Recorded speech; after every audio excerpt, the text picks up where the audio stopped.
এই মুহূর্তে দর্শক বন্ধুগণ 2026-এ তাহলে একবার লড়াই দেখা যাক। বিজেপি ক্ষমতায় আসতে চলেছে। দুর্গাপুরের সভা এবং দুর্গাপুরের যে মানুষের জনস্রোত বিজেপির নরেন্দ্র মোদীকে দেখে এসেছে, সেটা কিন্তু খুবই একেবারে মানুষের একটা উপচে পড়া ভিড়। কিন্তু এবার জেলায় জেলায় বিজেপিতে যোগ স্পষ্ট হচ্ছে। কিন্তু দেখুন, এর আগে কি আপনি কখনো ভাবতে পেরেছিলেন যে বিজেপি 18তে ভালো ফলাফল করবে?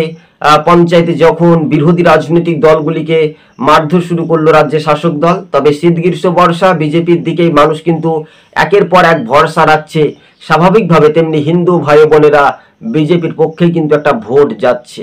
দেখুন, 100টা হিন্দুর মধ্যে যদি কত শতাংশ ভোট পড়ছে, আপনাদের যদি আমরা হিসাবটা অনুপাতে করি, 100-র মধ্যে প্রায় 60টি ভোট কিন্তু বিজেপি পাচ্ছে, আর 30টি পাচ্ছে তৃণমূল কংগ্রেস এবং 10টি পাচ্ছে বাম কংগ্রেস, তারা মিলে। তো এমনটাই সম্ভাব্য। তো 2026-এ নরেন্দ্র মোদী আরও এক ধাপে তিনি বললেন, এই রাজ্যে বিজেপি সরকার হতে যাচ্ছে, শুধু সময়ের অপেক্ষা। আমরা টিভি সকাল ইউটিউব চ্যানেলটি বারবার করে যখন আমরা রিভিনিউ করে দেখছি বা মানুষের একটা উদ্দীপনায় বা সার্ভে রিপোর্ট করে দেখছি, সেখানে বিজেপি একটা ভালো কিন্তু একটা গেরুয়া ঝড়ের আবির।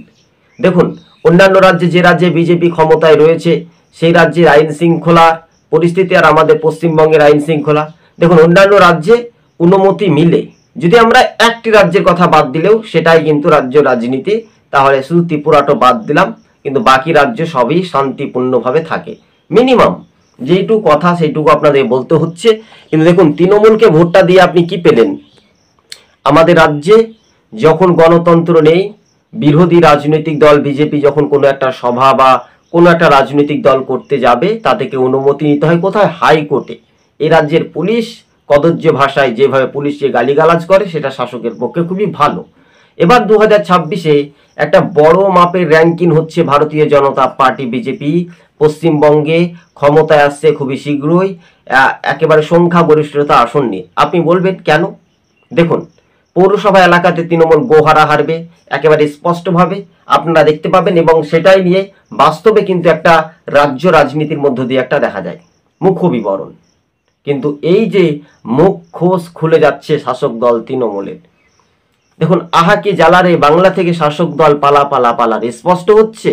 তাই আপনাদের মনের মধ্যে একটা আটকে উঠতে পারে যে তৃণমূলকে ভোট দিলাম, তৃণমূলকে ভোটটা দিয়ে আপনারা নষ্ট করবেন না। স্বাভাবিকভাবে আপনারা তৃণমূলের বিরুদ্ধে ভোট দিন, যাকে খুশি তাকে ভোট দিন, আমরা তা বলছি না। কিন্তু এই রাজ্যের বিজেপির ওপর কিন্তু বাংলার মানুষ একটা ভরসা রাখতে চলেছে। তাই বিজেপি এবার 26-এ সরকার গড়ছে, শুধু সময়ের অপেক্ষা। আপনারা এটুকু মিলে নিতে পারেন। দেখুন, 27 বছর দিল্লিতে আপনি ভাবতে পেরেছেন যে বিজেপি ক্ষমতায় আসতে পারবে? হ্যাঁ, এবার একটা পরিবর্তন হয়েছিল যে দিল্লিতে অরবিন্দ কেজরিওয়াল যিনি মুখ্যমন্ত্রী, তিনি দুর্নীতিগ্রস্ত, তাকে পরাজিত করে ভারতীয় জনতা পার্টি বিজেপি 27-28 বছর পর তারা ক্ষমতায় এসেছে, তাই না? এবার কিন্তু বাংলাতে প্রভাব, রাজ্যের শাসক দল তৃণমূল হেরে যাচ্ছে, কিন্তু সময়ের অপেক্ষা। টিভি সকাল ইউটিউব চ্যানেলটি ভালো লাগলে শেয়ার করে দেবেন, সাবস্ক্রাইব করে পাশে থাকবেন।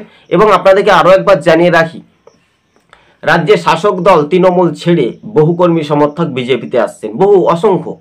কিন্তু 3000, 2000, 4000 জেলায় জেলায় কিন্তু একটা এগিয়ে আসছে। কেউ সামনাসামনি আসছে না, কেউ গোপনে আসছে, কেননা আবার তাদেরকে মিথ্যা মামলা দিচ্ছে এই রাজ্যে। তবে শাসক দলকে মানুষ আর কিন্তু বরদাস্ত করবে না এবার ভোট পদ্ম ফুলে।